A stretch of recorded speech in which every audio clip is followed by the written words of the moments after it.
minute allo 12 45 bi jox kàddu gi askan wi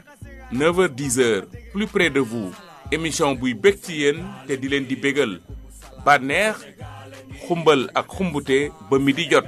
rajo Sénégal di leen jox xibaar yu wóor te di leen bégal saa su ne. voilà jërë ngeen jëf ci teewlu bi rajo Sénégal Salam Sénégal le grand entretien yegg si nañ ci waxtu yu ñëw dalalee sunu gan Ramatoulaye Sarr ma bàyyi la gan gi. Arona nuyu naa la nuyu également auditeur u 92.5 dalal également gan gi di suñu directeur bu rajo bi François Xavier Thiaw directeur nuyu nañ la. ñu ngi lay fay Rama ñu ngi fay tamit Arona. alors comme niñ ko annoncé woon Evelyne normalement Thiali Faye madame Evelyne Thiali Faye la ñu waroon am mu nekk chef de département marketing ci UAR bu ngeen ko déggee mooy Union africaine de radiodiffusion waaye sotti ci ak defcee la ndax moom directeur bi ñu dalal mooy coordonnateur comité préparatoire sommet des médias bu UAR. alors directeur avant ñu dugg ci biir xuusani ndax ëllëg la ñu fas yéene rek célébrer la rajo est-ce que mën nañu wax UAR lan ñooy ay mission am ak lan moo ko tax a jóg. waaw jërëjëf Rama ma fàttali ne UAR mooy Union africaine de radiodiffusion benn organisme la boo xam ne mooy regrouper rajo ak télévision publique d'Afrique 53 pays africains ñoo bokk ci organisation boobu. Au-delà même de l'Afrique am na yeneen médias yoo xam ne ñu ngi ci monde bi en Europe ak yooyu ay partenaires lañu ci UAR. am na tamit ay rajo privées yoo xam ne ñu ngi ci Afrique Sénégal am na ñoom it bokk nañ ci UAR donc ñu ngi leen tuddee ay membres associés. kon UAR donc mi ngi juddu en 2006. mu remplacé woon URTNA ndax URTNA 1962 la juddu woon bi ñu yeggee 2006 nag ñu créé UAR. UAR nag rôle am mooy gën a xool politique publique yi nga xam ne état yi dañ koy def. ci wàllu rajo télévision gën ko ñoŋal tamit gën a créer synergie ou en tout cas coopération partenariat entre les différentes radios ren nag ñu ngi amal sommet sur les changements climatiques muy deuxième édition bi fii ci Dakar ginnaaw bi ñu ko amalee daaw ca Nairobi ca Kenya. sommet boobu di rek fekk si li nga xamante ni moo di thème bi ndax thème bi dañu war a wax ci la rajo au cœur des communautés ensemble face aux défis climatiques est-ce que tey jii mën nañu xam lan moo waral tamit ñu daal di rek sàkku wala sax tànn boobule thème. waaw xam nga changement climatique dafa nekk thème boo xam ne moom tey jii def naa monde bi yëpp ñu ngi koy ressentir. voilà bi mu amee loolu waa UAR ñu ne baax na kon ñu waxtaanee ko. te pour waxtaanee ko tamit gis nañ ne rajo bokk na ci instruments yi nga xam ne ñoo ci gën a jekk wala ñoo ko gën a yelloo ndax rajo mooy instrument bi nga xam ne fu nekk la mën a yegg. te ñi nga xam ne ñooy gën a jànkonteel changement climatique yi. rajo moo leen di fekk fi ñu nekk mën a wax ak ñoom mën a wax ak ñoom ci conséquences yi nga xam ne dérèglement climatique dina ko andi mais mën a wax ak ñoom ci li nga xam ne mooy andi en réalité changement climatique yooyu ndax changement climatique yi boo xoolee nature bi dañ koy dérégler te loolu ku koy def nit ki la mais nit ki il faut nga wax ak moom mais pour wax ak moom gis nañ ne tey rajo bokk na ci instruments yi nga xam ne ñoo ci gën a jekk en tout cas ñoo ci gën a am doole gën ci am puissance pour mën a yegg ci nit kooku pour wax ak moom maanaam mooy egg fa nga xamante ne xëy na télé yi duñ fa egg ndax boo demee ba ci biir gox yeeg goxaat yi ku ci nekk yaa ngi ak sa poste voilà télé du fa egg lu ñu tuddee réseaux sociaux du fa egg ndax problème connexion mën nga ko am mais foo xam ne rajo dina fa yegg maa ngi joxe ñaari exemple ndax maa ngi woon sànq ci émission Kinkeliba ma ne leen barki démb dafa am benn agent RTS bu ñëw ci man mu ne ma directeur dama fier ma ne ko lu xew mun ma dama demoon mission fële ca Casamance à 3 kilomètres de la Guinée-Bissau ba ma yeggi foofu dama fekk benn maire mu teg benn poste rajo déglu ma dégg jingle RSI maire bi tam bi ma gisee ma sol t-shirt RTS rek dafa yow waa RTS nga man RSI laay déglu nii léegi réflexe agent boobu suñu collègue boobu dafa ne dafa xool portable am pour woo ma mais foofu amul réseau donc il était fier que mu dem ba à 3 kilomètres de la Guinée-Bissau mu fekk ñuy déglu RSI keroog tamit dafa am ku ma wax ne ma Kédougou dafa dem ba ci montagne yi ci kaw Fongolem bi ci montagne yi mu dégg gars yi di déglu rajo RSI après mu am fierté tamit quoi defe naa sax déglu naa keroog rajo bi am ko woote Kédougou def naa démb la tamit mu ne mu ngi à 3 kilomètres de Guinée Conakry tamit mi ngi déglu rajo muy wax loolu donc loolu moo lay won ne rajo dafa am doole dafa yegg foo xam ne yeneen médias yi mënuñu fa yegg ndax télévision du mën a yegg foofu xëy na wala parfois aussi réseaux sociaux yi nga xam ne sax moom lañ gën a kii tey du fa mën a yegg donc kon rajo loolu la donc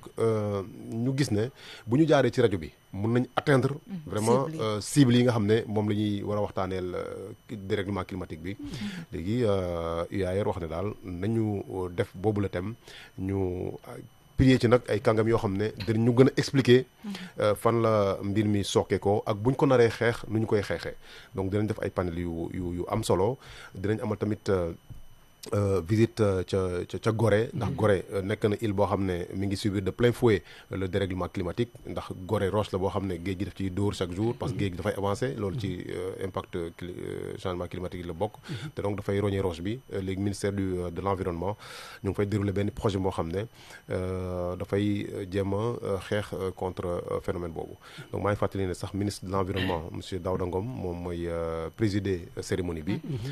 ministre de la communication mooy suñu ministre de tutelle dina ko fekkee ak ministre de la communication bu Gambie ñoom dinañ fa nekk ak directeurs généraux yu bëri yoo xam ne ci ay radio télévision d'Afrique la ñuy jógee ak feneen. yaa ngi wax UAR mu mel ni kon du UAR kese ndax bureau des Nations Unies pour la réduction des risques climatiques aussi mi ngi ci organisation bi ndax mën nga dellu si rek ci solo sa lëkkale ñaari entité yooyu pour mën a jaamarloo bu baax ak li nga xam te moo di péril environnement. waaw mooy loolu xam nga bureau des Nations Unies moom partenaire UAR la ci affaire bi ndax ñooñu loolu mooy seen liggéey chaque jour càmbar naka la changement climatique yi di manifesté woo ci monde bi ak lan moo koy andi donc ñoom sur le plan technique ñoom vraiment c'est leur domaine loo xam ne loolu lu ñu xam-xam la maintenant bu ñu booloo ak UAR andi plateforme radiophonique bi nga xam ne moo leen di permettre message yi ak lépp li ñu war a wax ñu mun ko jàllale ci rajo boobu mooy li ñu doon wax sànq donc loolu mooy expliquer lëkkaloo bi te def naa lëkkaloo bu am solo la parce que bureau des Nations Unies dina andi expertise am ci wàllu bi ak ci wàllu études yi ñu def ci wàllu vraiment expertise ñu mën a càmbar bu baax a baax phénomène bi ak impact am yi mais surtout c'est causes ndax causes yi comme ni ma ko waxee sànq c'est des causes anthropiques maanaam nit ki moo koy andi en réalité parce que nature bi yàlla dafa am nu mu ko bindee mais nit dafay ñëw di ci def loo xam ne waru ko def te bu ko defee nag dafay dal di andi dérèglement boo xam ne parce que la nature revient toujours comme ni ñu koy waxee voilà donc loolu conséquences yi ci gën a bëri en Afrique OCHA mooy bureau des Nations Unies des affaires humanitaires bu Nations Unies wax na daaw ne par exemple ci wàllu inondation rek africains yi liñ ci sonn y a 7 millions d'Africains yoo xam ne inondation yi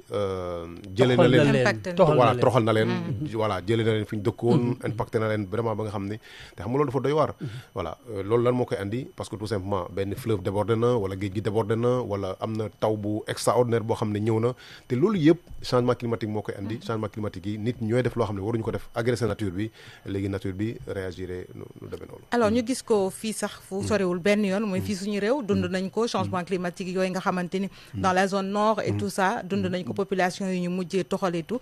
ñu gis ni rajo ban rôle la ci joué woon ci loolu nga xamante ni moo doon impact yi ak sensibiliser population yi. waaw rajo moom defe naa rôle am comme ni ma ko waxee sànq la rôle rajo mooy informer éduquer ak divertir mais ici c'est l'aspect véritablement information ak sensibilisation la ñuy gën a mettre en avant mettre ko en avant parce que rajo moo war a expliquer nit ñi li ngeen warul a def pour ñu bañ a am li nga xam ne moom la ñuy gis ci wàllu changement climatique loolu nag suñu rajo yi ñu ci bëri dañ ci doon lëkkaloo ak météo mu leen di andil expertise am parce que météo aussi ñi fa nekk ñoom loolu mooy seen expertise ñu xam climat xam ni nga xam ne noonu la jaww ji di doxee donc loolu sensibilisation la rajo war a def te rajo donc comme communauté yi lay waxal dafay wax ak ñoom ci seeni langue di wax ak ñoom ci langage bi nga xam ne moom la ñuy utiliser di wax ak ñoom di mën leen rendre visite ci wàllu antenne décentralisée ci wàllu en tout cas programme de proximité yi nga xam ne rajo daf koy développé pour mën a gën a jege askan wi gën leen intéressé di leen permettre également ñoom ñuy wax seen ressenti di wax également li nga xam ne moom la ñu xalaat di joxe seen xalaat ci mbir mi. mais dogguma la directeur foofu dafa mel ni également comme niñ ko dundee fii mën na tax également bu fekkee population bu ñu xoolee ci Fuuta bi gis waa Matam foofu déjà ndox bi commencé dikk rajo mën na permettre population yi nekk ci ñeneen ñi ñu jël fagaru avant loolu di leen fekk moom la ñu tuddee alerte précoce te loolu aussi li nga doon wax sànq waa Nations Unies dañ ciy liggéey lu baax a baax parce que alerte précoce dafa am solo moom laa la wax ne sànq ñoom bu ñu defee seen études yi pare xëy na mën nañ sax wax ne ci peut-être nawet bii di ñëw nar nañ am ay problème defe naa fii invité nañ fii le directeur de l'ISE c'est ça le centre de suivi Cheikh Mbow ba mu ñëwee nee na études yi ñu defoon wane woon nañ ne boo moytul géej gi dina déborder booru Bakel ak kii yooyu mais loolu buñ ko waxee buñ ko defee par études yooyu dañ koy war a jox ñi nga xam ne ñoo yore nguur gi pouvoir public yi ñu mën a jël matuwaay yi su boobaa aussi dañu war a jaar ci rajo yi daanaka ak yeneen peut-être moyen de communication yi def lu ñu tuddee alerte précoce wax nit ñi ne attention année bii day moo moytul tel type de problème dañ ko am ñu prépositionné maintenant secours yi nga xam ne war na am parce que pays organisé am doole yi noonu la ñuy defee bu ñu xamee loolu dafay am dinañ ko wax jox ko nit ñi information ba nga xam ne nit ñi xëy na du leen bett trop sans aussi nga affolé leen ba nga xam ne mais ak nu ñu koy waxee te loolu defe naa waa rajo yi xam nañ ko am nañ expertise pour mën a wax ak nit ñi sans ñu affolé sans ñu tiital leen mais ñu permettre également que pouvoir public yi mën a prépositionner ay moyens yoo xam ne leer na leen ne bu affaire bi ne kër na jon rek dinañ ko mën a gérer mais bu nekkee loo xam ne dafa bettee comme ni mu meloon nii ci wàllu Bakel ak yooyu alors que études yi wane woon nañ ne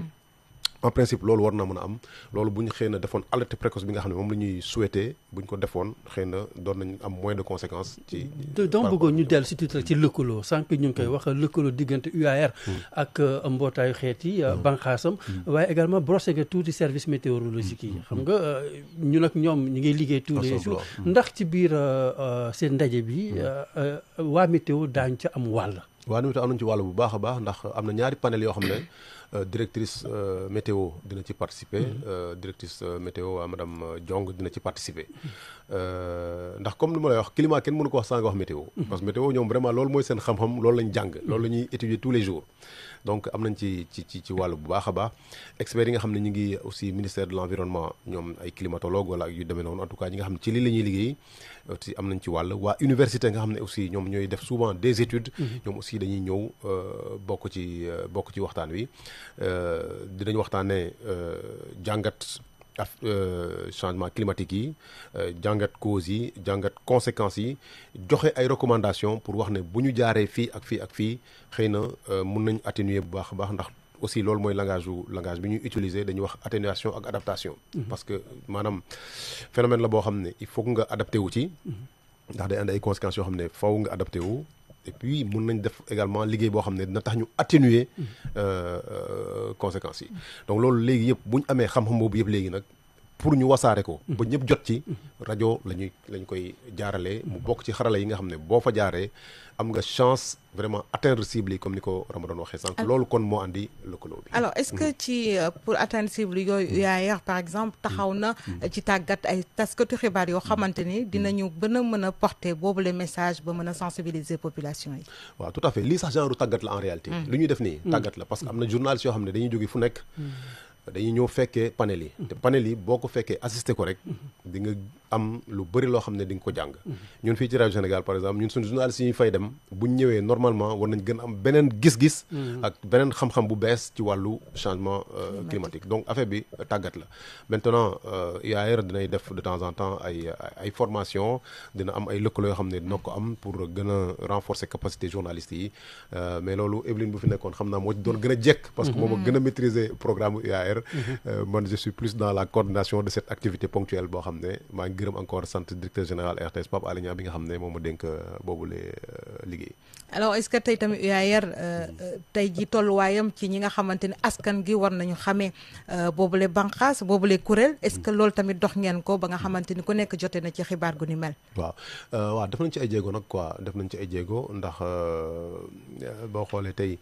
sur la communication lancé nañu plan média bi ñu ngi def ay bande annonce ñu ngi def nañ ay communiqué de presse voilà ñu ngi sur le digital pour wasaare événement bi au niveau international aussi UAR ak ses partenaires ñoom ñëpp ñu ngi liggéey pour ñëpp ñi ko war a yéeg au niveau international yëg ko maa ngi fàttali sànq ne ñu ngi xaar entre 100 ba 150 délégués yoo xam ne ñu ngi jóge ci pays Afrique yi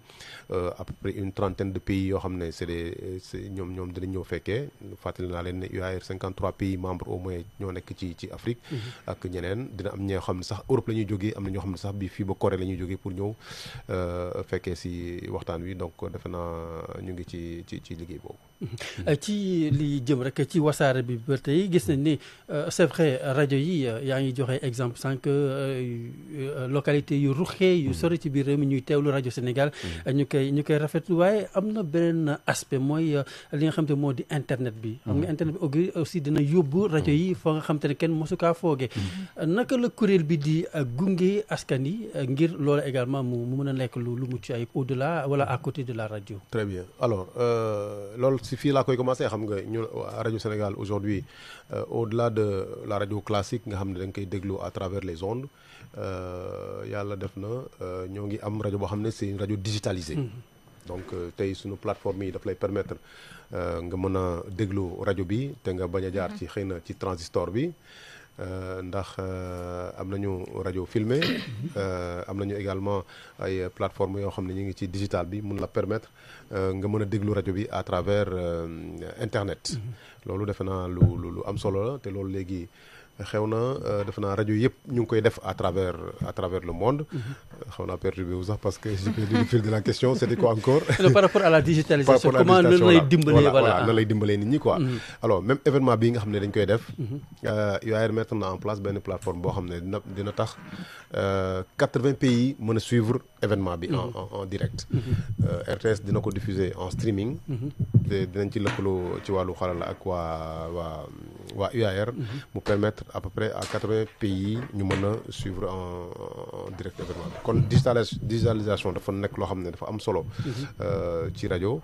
nekk loo xam ne dafa xew aujourd'hui au-delà même de la radio je pense que yeneen médias yi sax dañuy nekk sur le digital à plus forte raison rajo nga xam ne moo gën a léger donc ñun on a cette chance là de pouvoir être suivi sur les ondes de manière classique mais aujourd'hui par le digital également ñoo ngi sur les plateformes ñu ngi ci YouTube bi ñu ngi ci voilà site officiel bu RTS ou application yoo xam ne boo ko jàppee rek mun nga nekk suivre programme rajo yi nga xam ne ñu ngi Sénégal yëpp si je prends l'exemple par exemple la RTS am nañ plateforme boo xam ne boo fa demee tey jii application la boo xam ne boo fa demee tey jii nga mën a suivre rajo yi nga xam ne ñoo nekk Sénégal yëpp nga xam ne ñu ngi émettre ci rajo Sénégal mooy suivre 17 chaînes yi. voilà jërëjëf Ramatoulaye kon ma bàyyi la rek nga ñu wéyal voilà. mi ngoog mu mel ni nag madame Evelyne Thialy Faye également daal di nañu rejoindre comme ni ñu koy annoncé tantôt rek moom mooy rek chef département marketing bu UAR du Union africaine de radiodiffusion ñu ngi lay nuyu bu baax Evelyne di la dalal ci Salam Sénégal. maa ngi leen di fay di leen di nuyu seeni auditeur di jéggalu ci retard bi parce que tey moom xaw ma lan moo xew ci autoroute bi waaye tabarkàlla c'est très embouteillé. yaakaar naa ni sax coordonnateur jiitu na la sax ci yenn laaj yi nga xamante ni naka ëllëg yéen a ngi ko fas yéene amal file muy sommet des médias donc sur les changements climatiques UAR fas yéene ci dox ay jéego yu am solo ñi ngi koy laaj léegi ci wàllu changement climatique yooyu ñu bëgg a xam rek jumtukaay yi nga xamante ni yéen mën ngeen ci ànd ak tamit ak ñi nga xamante ni ñoo di ñi nekk ci rajo yi ngir population yi gën a mën a jotee ci rek li leen di moytu leen di impact yi. waaw maa ngi leen di remercier ci question bi effectivement ren ñu ngi ko lëkkale ak journée mondiale de la radio pour jox ko gëdd bu gën a rëy par rapport ak yeneen année yi parce que journée mondiale de la radio dafa nekk journée boo xamante ne ni dafay baax ñu sensibiliser ci population yi te affaire u changement climatique dafa nekk loo xam ne dafa laal ñëpp muy benn ñaareel bi mooy ni que lii indi changement climatique bi nit ca la action population ca la donc bu fekkee ne comportement yi naka laa koy waxee ci wolof waaw soppi wuñu suñuy doxalin ci lépp lu jëm ci mbalit ci lépp lu jëm ci naka laa koy waxee ci ni ñuy gérer suñu mbalit ci ni ñuy gérer suñu environnement di lekk di sànni ci mbedd mi ak yi ni mel rajo dañ ko tànn pour que justement mu yee nit ñi ci fànn yooyu nga xamante ne ni tey bu fekkoon ne nit ñi soppi nañu tuuti seeni jikko ak seeni melokaan yaakaar naa ni yëf yi doon na gën a ñoŋ te du egg fi mu egg nii maa ngi dégg léegi directeur muy wax bi may ñëw ci oto bi muy wax ne que rajo egg na fa télévision eggul te loolu dëgg la rajo nekk na loo xam ne nii ñëpp mun nañu am rajo à leur portée donc loolu moo tax également ñu tànn rajo parce que rajo dafa nekk le média le plus populaire et le plus accessible loolu moo tax tey ñu jël rajo comme média pour sensibiliser pour ñu mun a informer nit ñi ci lan mooy changement climatique li xewoon fii ci nawet bi ci nooru Sénégal nit ca la c'est vrai mbirum suñu boroom a nga ca moo ci ëpp sax mais nit aussi si la parce que da ngay fekk foo xam ne yoonu ndox la nga tabax fa sa kër wala nga jënd fa terrain loolu ce n'est pas responsable donc xeetu comportement yooyu yëpp la ñu ne nañ ko xool nu ñuy def ba sensibiliser population pour ñu changer seeni comportement. tey jii seen kuréel gi li nga xamante ni mën nañ ko xaarandi ndax ndaje bu yaatu la léegi rek la ko directeur di wax bëri na ci ñi nga xamante ni war nañu ñëw ci ay gan nan ngeen fas yéene rek daal di fexe ba seen message bi jàll ci. waaye ci biir gan yooyu nag am na ay experts yoo xamante ni ay experts UNDDR lañu mooy Nations Unies agence bi toppatoo affaire u risque de désastre naturel. am na ay kuréel yoo xamante ni ay rajo lañu ak ay télévision am na ñeneen ñoo xam ne ay rajo international lañu ñoo xamante ne ni xëy na fa ñuy yegg ñun egguñu fa en termes d'audience mais dañuy ñëw aussi ak seen expertise dinañ am ñoo xam ne Asie la ñu jógee dinañ am ñoo xam ne France la ñu jógee dinañ am ñoo xam ne Afrique la ñu jógee ñooy ñi ci gën a bari te ñu ñëpp ay directeurs de télévision ay directeurs de rajo la ñuy doon bu ñu ñëwee ñu sottante seen i xalaat échanger seen i bonnes pratiques ak seen i expérience ba nga xamante ne ni ku ci nekk booy dem di nga mën a am yóbbal boo xamante ne ni yaa ngi koy jëlee ca lala sa moroom wax ci lu baax loo xamante mu ngi koy def ci dëkkam. alors beneen laaj bi xam naa directeur laa koy laaj mu mel ni deuxième édition la ñu wax cette année deuxième édition bi est-ce que càmbar ngeen édition bi yeesu li nga xamante ni am ngeen ko ci comme résultat yu satisfaisant. waaw effectivement deuxième édition bi la defe naa question boobu nag Evelyne sax moo ciy gën a mën a répondre ndax man damay ñëw ko jël le train en marche defe naa daaw Kenya la amoon Nairobi ren nag ñu tànn Sénégal mu nekk honneur pour Sénégal ak RTS mais Evelyne dama lay laajaat laaj bi est-ce que bu ñu defee càmbaru Nairobi lan la ñu gis ak fan lañ bëgg jëm ren. alors Nairobi c'était la première édition réyul woon comme édition bu Sénégal bi parce que édition bu Sénégal bi dañ ko jox ampleur boo xamante ne nii du woon bu Nairobi bi daaw donc fi mu nekk nii ñun en fait li ñu bëgg mooy ni que rajo bu fi ñëw directeur rajo bu fi ñëw directeur de production rajo bu fi ñëw fii Dakar benn nga boo demee nga am loo mën a éduquer sa population lenn loo mën a informer sa population lenn loo mën a impulser pour que mu indi changement dans les comportements citoyens donc ñun bu daaw bi wax sa dëgg neex yàlla réussite la woon fële au niveau de Nairobi mais bu ren dañ ko jox beneen ampleur bu gën a rëy encore. Voilà, donc on va rebondir sur quelques points en français. Madame Evelyne Thialy Faye, vous êtes donc la chef département marketing de l'UAR. UAR, c'est l'Union africaine de radiodiffusion. Tout à fait. Demain et après-demain, donc il y a le sommet des médias sur justement ces changements climatiques. Aujourd'hui, le thème choisi justement pour en parler de la célébration de la radio demain, c'est la radio au cœur des communautés, ensemble face aux défis climatiques. Qu'est-ce qu'on peut attendre de ce sommet des médias? Alors, merci pour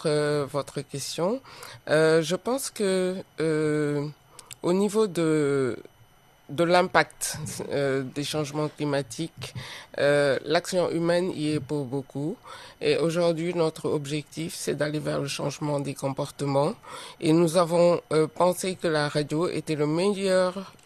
médium, en fait, qui nous permet de toucher les populations en profondeur dans les terroirs et de pouvoir faire passer l'information. L'information est à plusieurs niveaux. Nous avons les alertes précoces, donc qui sont généralement communiquées par des organisations météorologiques comme l'ANACIM ici au Sénégal, etc. Nous avons le deuxième niveau, c'est comment je vais dire, comment se comporter face à un désastre, par exemple. Comment le prévenir et enfin comment le gérer quand il est là. Donc aujourd'hui, ce sommet en fait va nous permettre de faire passer